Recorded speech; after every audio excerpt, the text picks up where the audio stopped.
10% of all the new cars sold in Iowa come from the Karl Auto Group. Our neighbors trust us to have the largest selection and the highest standards. To our current customers, thank you. And to our future customers, see for yourself why Karl drives Iowa. Your dealer for life, it's the Karl way. Keen Project Solutions, a modern engineering and construction firm, embracing technology, establishing industry-leading systems and processes, and delivering reliable results to our customers. At Keen, we are passionate about inspiring our team and our customers to achieve great things, offering the highest quality services in commercial construction to deliver turnkey projects. Our core beliefs drive us forward. Protect people, build relationships, drive innovation, and focus on end goals, bringing our customers' desired results to life. See how Keen can work for you at ThinkDifferent.ThinkKeen.com.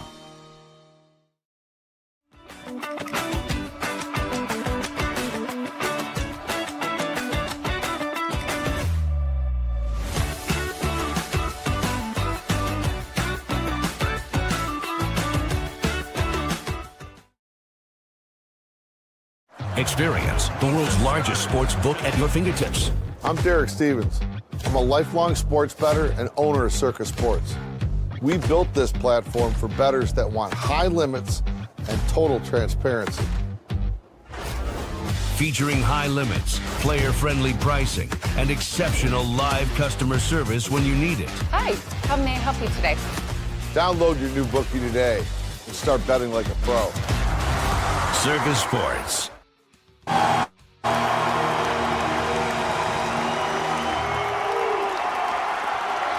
All right, what's going on? Welcome to the Karl Chevrolet postgame show. Chris Williams here in the McHale Center, and there's a Big 12 championship party going on, so that's why it's so loud and you can still hear the fans.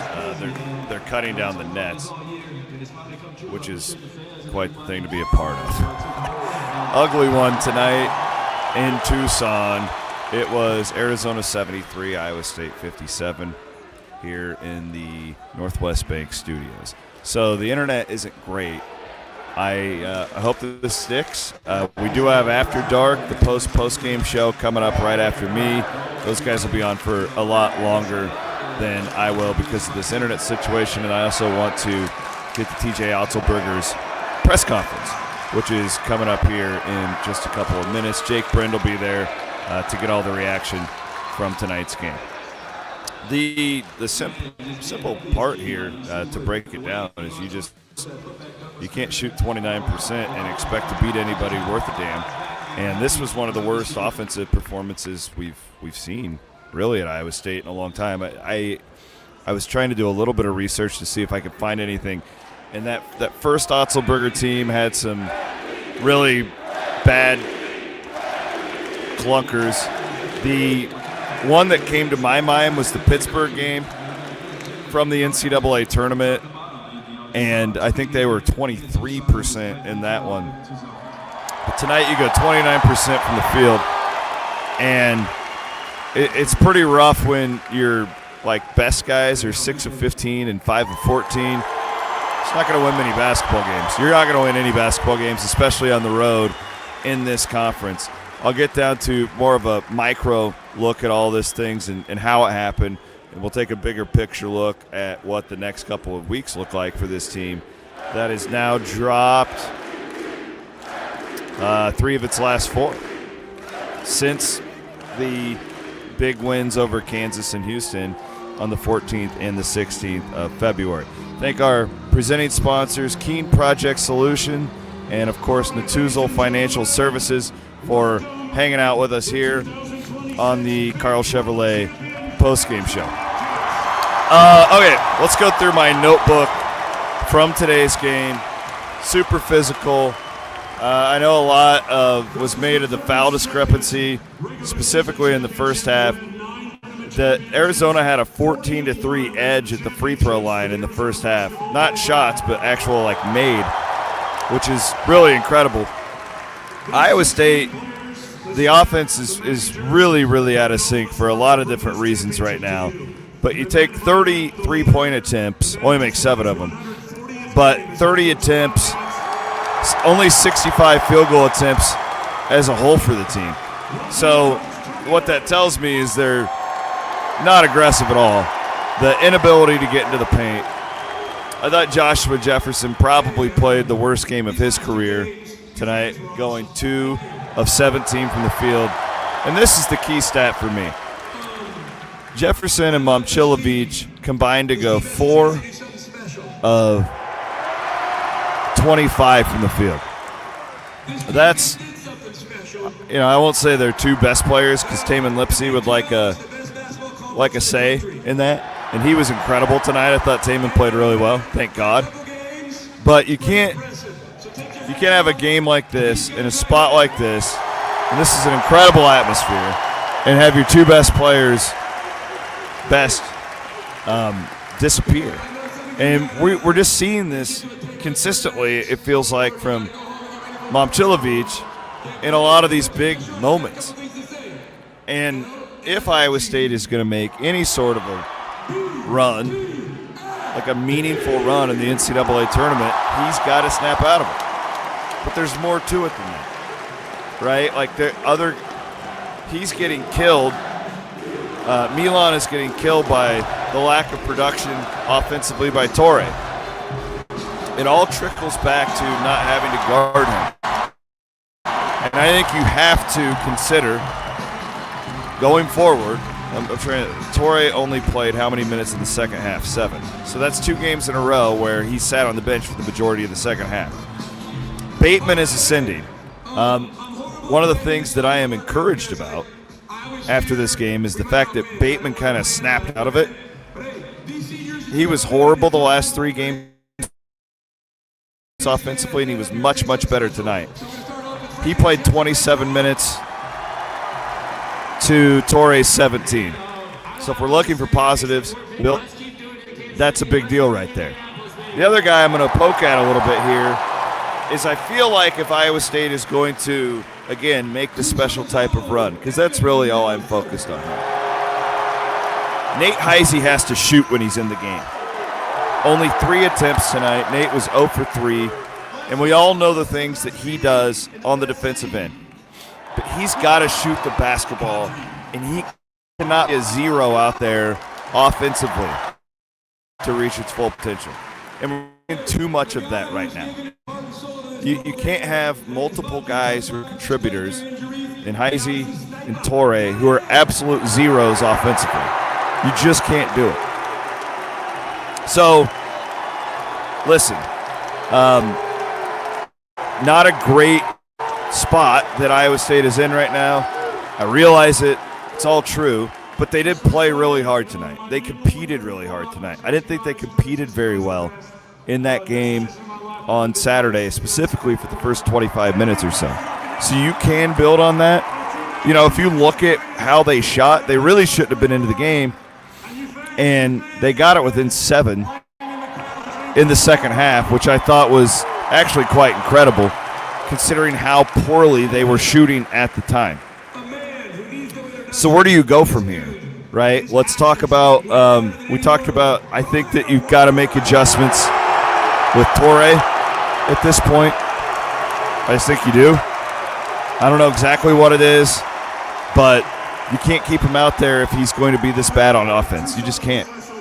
Because I don't know if his defense is as good as it was either. The Heise situation, he's got to shoot the basketball.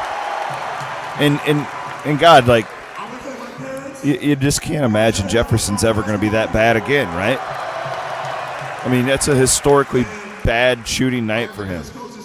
But I also think there's real it's not just guys not making shots. There's real problems with the offense, specifically when you get into the half court. What did they do tonight on turnovers? They forced 10. Looking for points in transition here. Only 9. Okay, so you forced 15. You forced 15 turnovers, and you only got 9 fast break points. That's not a recipe for success. You get killed at the free throw line. 23-13. Your fast break points. Arizona had a 17-9 edge. Yeah, it's not a. Yeah, how do you have 15 offensive rebounds and only 5 second chance points? That's really hard to do. That's just really, really, really difficult to do. So, yeah, that is it in a nutshell. They did compete tonight. They did a lot of those little things a lot better than they did against Tech, but they couldn't make a damn shot. And again, it just all this stuff is a little bit complicated. We're talking about screens and all that. We're breaking it down. Basketball's a pretty simple game. You just can't be that bad on offense and expect to beat anybody in the month of March that's any good at all. So now it's like, this is the reality. You've lost 3 of 4, and now you get this Arizona State team that's coming back to Hilton Coliseum on Saturday, and that feels like a big game now, right? I think we all were kind of like, that feels like a big game right now. The other thing to point out, and this is kind of where I'll close before I throw it to Cyclone Fanatic After Dark, is I'm going to pull it up here real quick. I just want to see if the Ken Palm stuff refreshed, because I'm guessing they cratered in offense tonight. They did. Dropped all the way to 23 in offense. I think they were like 16 before the game. You know, we talk about losing 3 of 4. They've all been to relatively good teams. BYU is a little bit controversial. Like, this is a massive get-right opportunity coming up on Saturday against Arizona State, and they need to use it for that. Like, this isn't a coast into that game. Like, they need to use that game to get right on Saturday against Arizona State. Like, it feels big now. It feels important. Of course, it's Senior Day and Taman Lipsy and all that stuff. But that feels like a game now that you need to use that, and then you're going to be playing on Wednesday in Kansas City. You can't have an early exit there. And we start to focus on the NCAA tournament. So, listen, tonight actually could have been worse when you factor in how poorly they shot.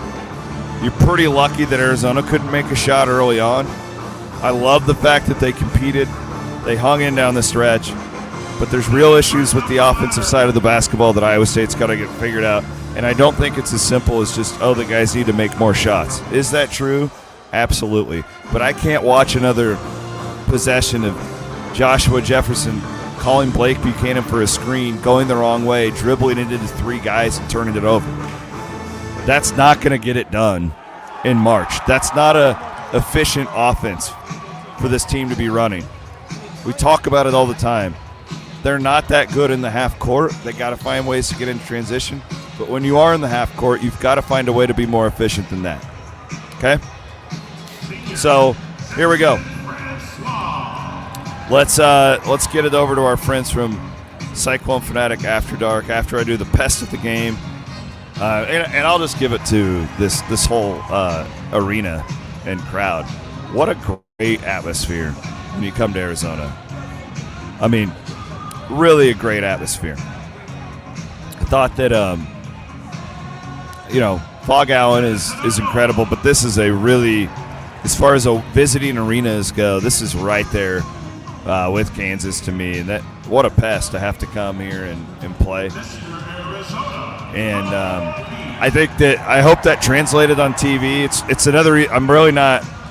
Kind of feel okay after tonight because I do feel like shots will fall. I don't think that they keep shooting this poorly. I think they cleaned up a lot of the offensive rebounding. On the other side, competed.